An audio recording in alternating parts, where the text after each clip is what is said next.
Alcohol was involved. Story number 5. Platinum Pass. I received a weekend phone call midday from a colleague who consulted for one of the big 5 management consulting firms at the time, asking if I was still in town. I was. He asked if I had any plans the rest of the weekend. Why, I asked. Where are you? Is that Santana playing in the background? They're doing a sound check, he said. You need to get down here. I love Santana and saw them in Santa Barbara for the Supernatural tour. It was awesome. Took my son for his 18th birthday and hid the tickets in a 6-pack of Corona, which also had a Cuban cigar in it. I know what you're thinking, but I love my son and this is my way of showing it. I self-parented when I was his age and didn't know any better. Thank God my son turned out to be a success in every meaning of the word. I'm off the hook. My colleague, friend, and buddy said he had a VIP pass for me and instructed me where to park and to meet him and Eric Clapton's manager at the back gate to get a pass. Wait, Eric Clapton? How do you know Eric Clapton? His manager and I have been friends forever. Get your ass down here. Down here was the Cotton Bowl in Dallas. Unbeknown to me was Eric Clapton's Crossroads Guitar Festival going on. I couldn't wait. I had no idea what to wear or who we'd meet, so I threw on a pair of nice jeans, a fresh dress shirt, a sport coat, and my favorite million-mile cowboy boots I always wore when I traveled by air. No pun intended, but I broke a few traffic laws on the way. I called my buddy from the back gate, and he appeared with Eric's manager in a platinum-colored patch and said platinum on it.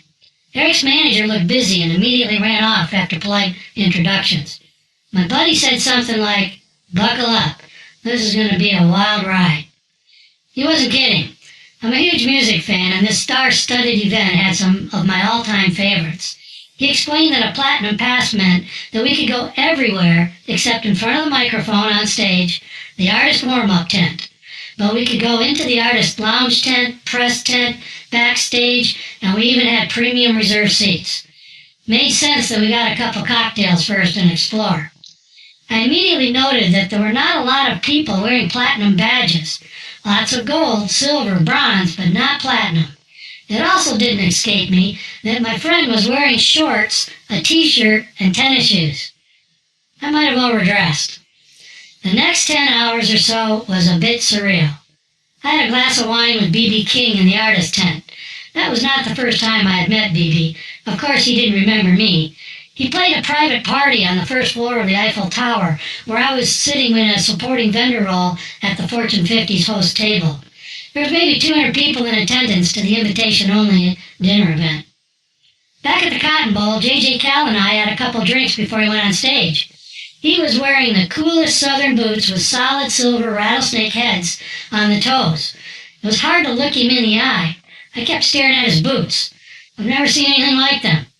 I knew his music well and that he was a close friend with Eric. And who knew Vince Gill could play the guitar? Unbelievable. It was hot out. We spent most of the afternoon behind the scenes schmoozing with the artists, their bands, and the press in the shade of backstage and the various tent lounges.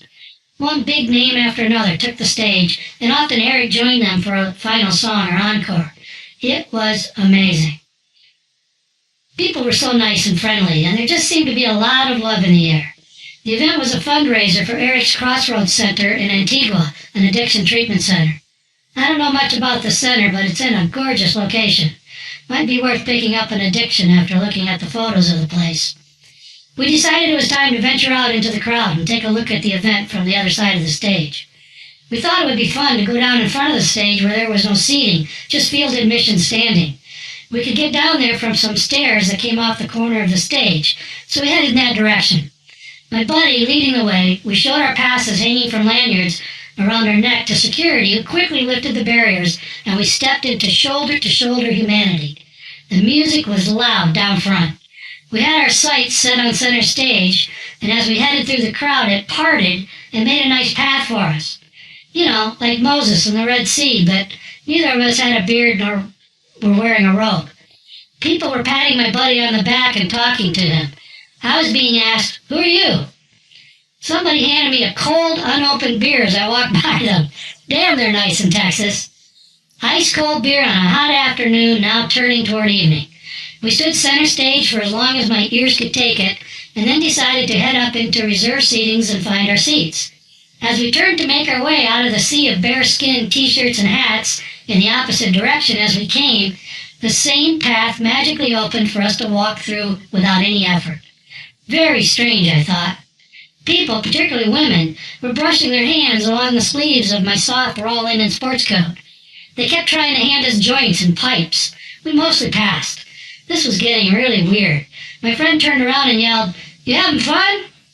I just smiled, sipped my newly gifted beer, and followed him to our section where two security guys quickly escorted us to our seats.